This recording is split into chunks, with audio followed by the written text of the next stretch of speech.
السلام علیکم ناظرین، آپ دیکھ رہے ہیں سوچنا ہوگا اور میں ہوں doctor Sajjad Bukhari. 15 August fall of Kabul کے بعد جتنی بھی ڈیولپمنٹ ہوئی ہیں اس سے پاکستان ٹیلی ویژن آپ کو گائے بگائے آگاہ کر رہا ہے، اور اب افغانستان استحکام چاہتا ہے، اور افغانستان میں فوری طور پر انسانی بحران سے بچنے کے لیے اور غذائی قلت سے بچنے کے لیے اور مزید اکنامک کرائسس سے بچنے کے لیے پاکستان پیش ہے، اور پاکستان اپنی تمام تر سفارتی کوششوں کے سلسلے کو بھی جاری رکھے ہوئے ہے۔ لیکن دوسری جانب ہم یہ دیکھ رہے ہیں کہ ہندوستان ایک اسپوائلر جو کہ اب بھی افغانستان کے استحکام میں بگاڑ پیدا کر رہا ہے، اور پاکستان اور افغانستان کے مابین ایک غلط فہمیاں پیدا کرنے کی کوشش کر رہا ہے۔ آپ نے دیکھا ہوگا ارنب گوسوامی بڑے مایہ ناز اینکر ہیں ہندوستان کے، وہ مریخ پہ بیٹھ کے اکثر پروگرام کیا کرتے ہیں، اور ان کا پروگرام بھی رات 28:0777 پہ چلتا ہے، کیونکہ مریخ کا پروگرام اسی طرح کا پروگرام ہوتا ہے، ہمیشہ جھوٹ کا سہارا لیتے ہیں۔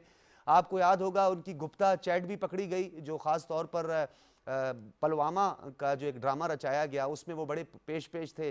ایک دفعہ ان کی گرفتاری بھی ہوئی اس جھوٹ پہ، اور انڈین ریپبلک ٹی وی کے یہ آنر ہیں، اور یہ ہمیشہ پاکستان کے خلاف ایک مہم جوئی کا حصہ رہے ہیں، بلکہ ایک سرکاری سطح پر جو ہے ان کو بی جے پی کی جانب سے ایک سپورٹ حاصل ہوتی ہے۔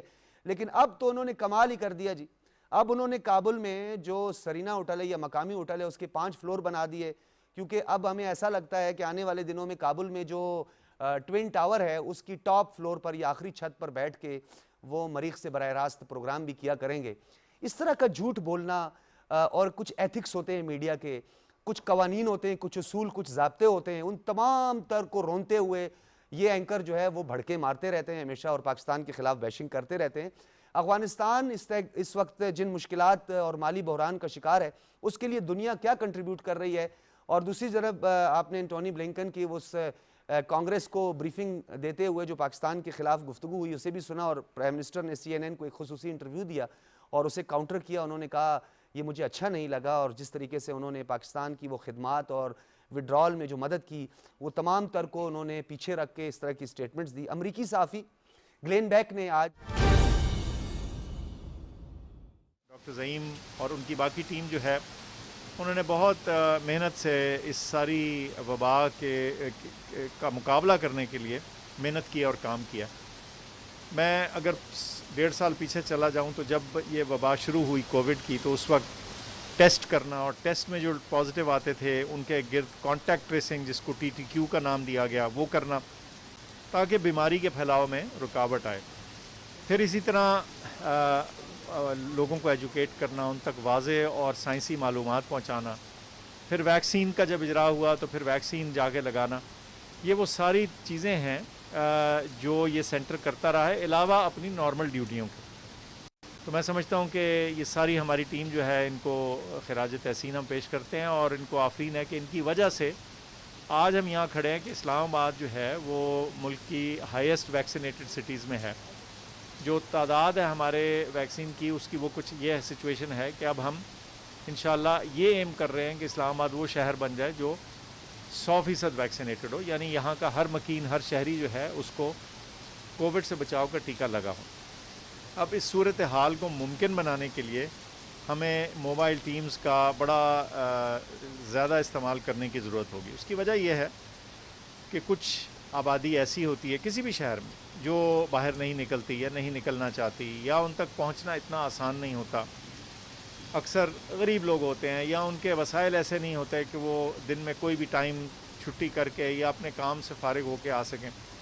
تو ایسی صورتحال میں بجائے اس کے کہ ہم انتظار کریں کہ وہ ویکسینیشن سینٹر پہ آئیں گے، تو ویکسینیشن سینٹر ان تک پہنچایا جاتا ہے، اور یہ موبائل ویکسینیشن کا کانسیپٹ ہے۔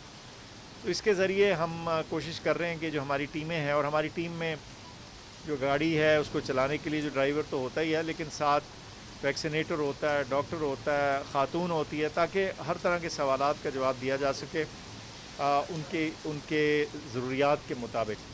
تو یہ پوری ٹیم ہماری 4 لوگوں کو کی جاتی ہے، اور یہ انشور کرتی ہے کہ پراپر ویکسینیشن ہو سکے۔ اس ساری بات کا فائدہ کیا ہوگا؟ جب آپ کا شہر، ہمارا شہر اسلام آباد جو ہے وہ 100% ویکسینیٹڈ ہو جائے گا، تو پھر بیماری جو ہے اس کو پھیلنے میں بہت مشکل ہو جاتی ہے۔ تو ہم اس صورتحال میں آنے کے قابل ہوں گے کہ ہم کہیں کہ بھئی یہ ماسک سے، یہ جو دیگر ہمارے پابندیاں ہیں، ان سے ہم مکمل طور پہ جان چھڑا سکیں۔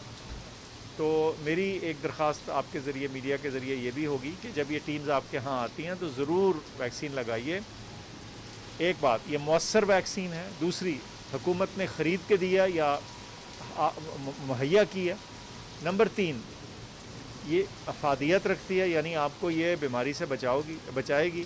بہت برے اثرات ہیں بیماری کے، تو ان سے بچنے کے لیے یہ ویکسین اچھی چیز ہے. اور اگر آپ نے 1 ڈوز لگوا لی ہے تو یہ یاد کراتا چلوں کہ دوسری ڈوز میں کوئی کسی قسم کا جسے کہتے ہیں نا گیپ نہ چھوڑیں. 4 ہفتے اگر گزر گئے ہیں تو جا کے ویکسین لگوائیے.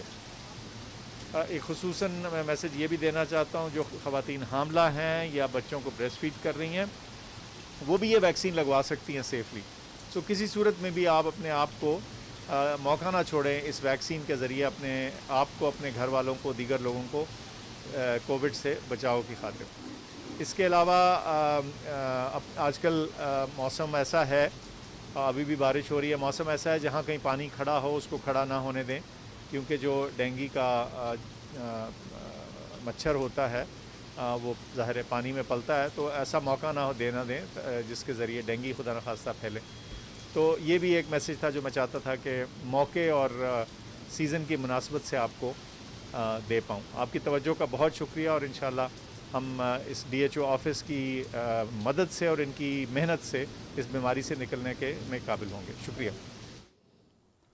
معاون خصوصی صحت ڈاکٹر فیصل سلطان اسلام آباد میں PTV نیوز سے خصوصی گفتگو کر رہے تھے. انہوں نے کہا کہ طبی عملے کی بدولت آج ہم اس قابل ہوئے ہیں کہ کرونا کی وبا سے مؤثر طریقے سے نمٹ رہے ہیں. چاہتے ہیں کہ اسلام آباد کو مکمل ویکسینیٹڈ شہر بنایا جائے. اسلام آباد وہ واحد شہر ہے جس کی 50% آبادی مکمل طور پر ویکسینیشن کروا چکی ہے. انہوں نے مزید کہا کہ کرونا کی وبا سے نمٹنے کے لیے مؤثر اقدامات اٹھائے گئے ہیں. یہ تھی تازہ ترین.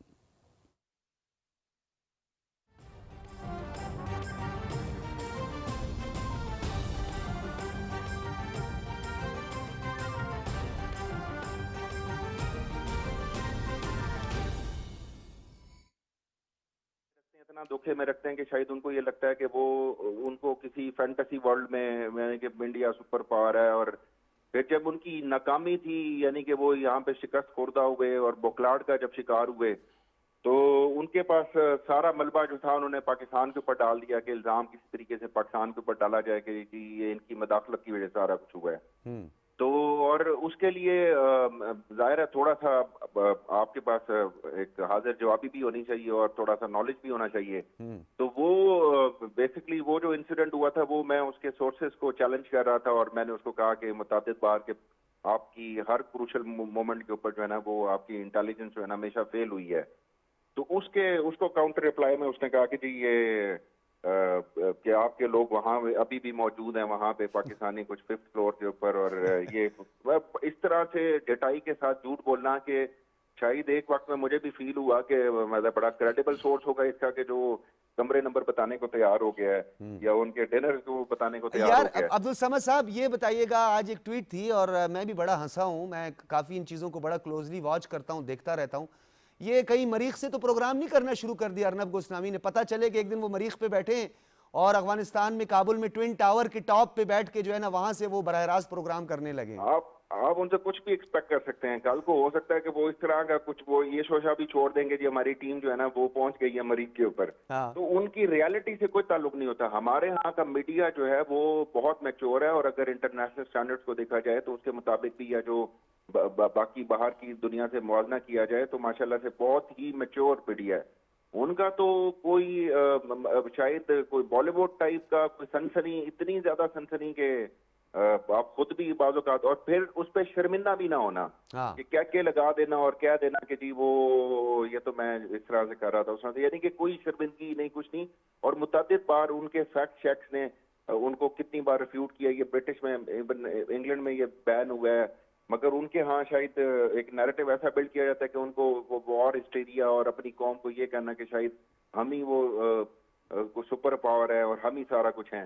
تو وہ اپنی اس طرح کے جھوٹ سے تو آپ کسی اور کا تو نقصان نہیں کر رہے ہوتے، جھوٹ اپنے آپ کو دھوکہ دے رہے ہوتے ہیں. وہ اپنے اسی دھوکہ دے کی وجہ سے نا وہ آپ کو پتہ ہے کہ کہاں پہ وہ ناکام ہوئے ہیں. بہت شکریہ عبدالصمد یعقوب صاحب ہمارے ساتھ موجود تھے، اور ارنب گوسوامی کو سنب کرنے والے، ان کو رپلائی کرنے والے اور ان کی جھوٹی خبر کو کاؤنٹر کرنے والے اور جھوٹی جو ان کی انٹیلیجنس رپورٹ تھی اس میں بھانڈا پھوٹ گیا. بیچ سڑک میں پھوٹا، کیسے پھوٹا وہ آپ سب نے دیکھا. اور سوشل میڈیا پر بھی اس کے بڑے ویڈیو کلپ اور ٹاپ ٹرینڈ اس ٹائم چل رہا ہے, اس پر بھی ہم نے بات کی ہے, انٹرو میں بھی بات کی ہے. لیفٹیننٹ جنرل ریٹائرڈ امجد شعیب صاحب ہمارے ساتھ موجود ہیں. جنرل صاحب بہت شکریہ.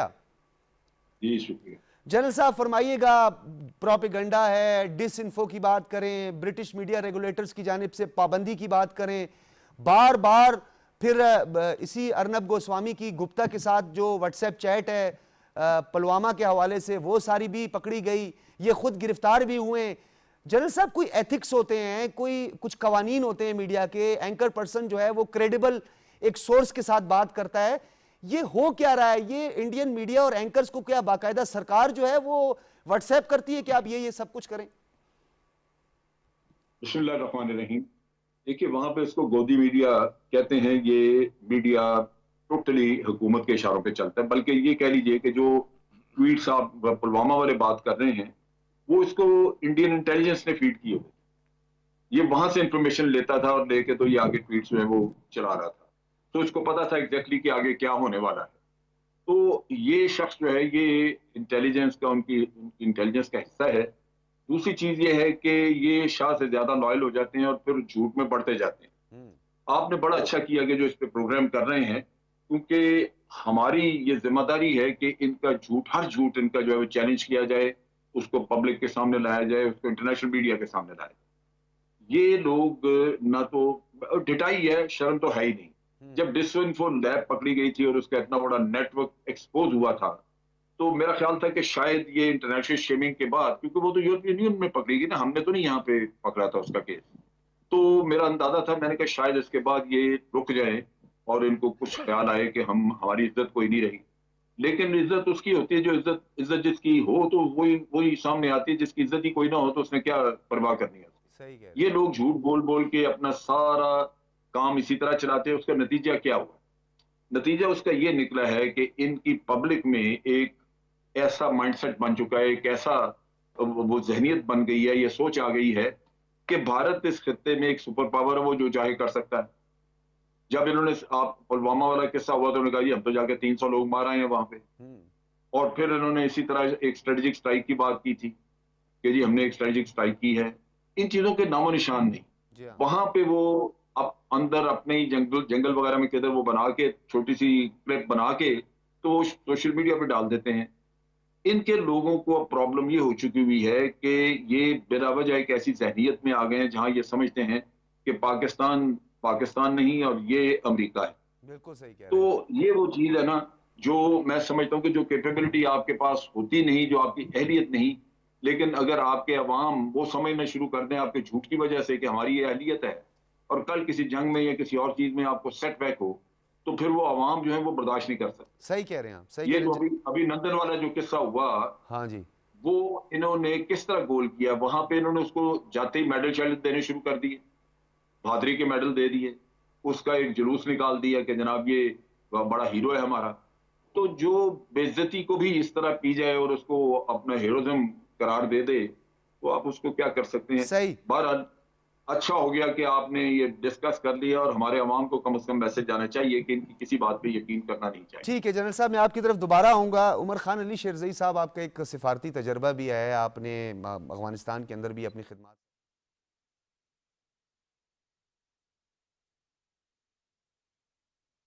اللہ اکبر اللہ اکبر اللہ اکبر اللہ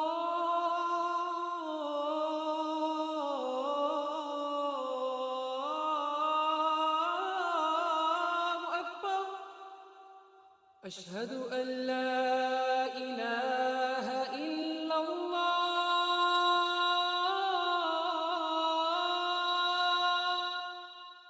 اشہد ان لا الہ الا اللہ اشہد ان محمد رسول اللہ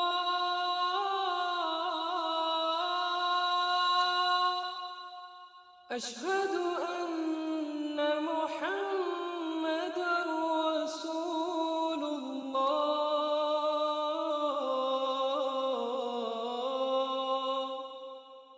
حی الصلاة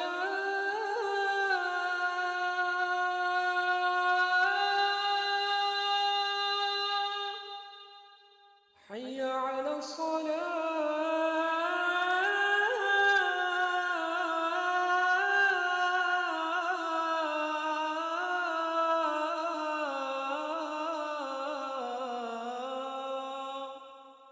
حي على الفلاح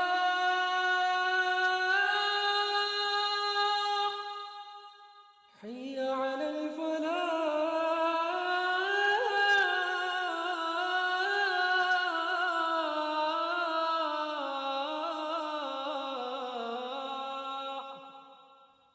الله أكبر الله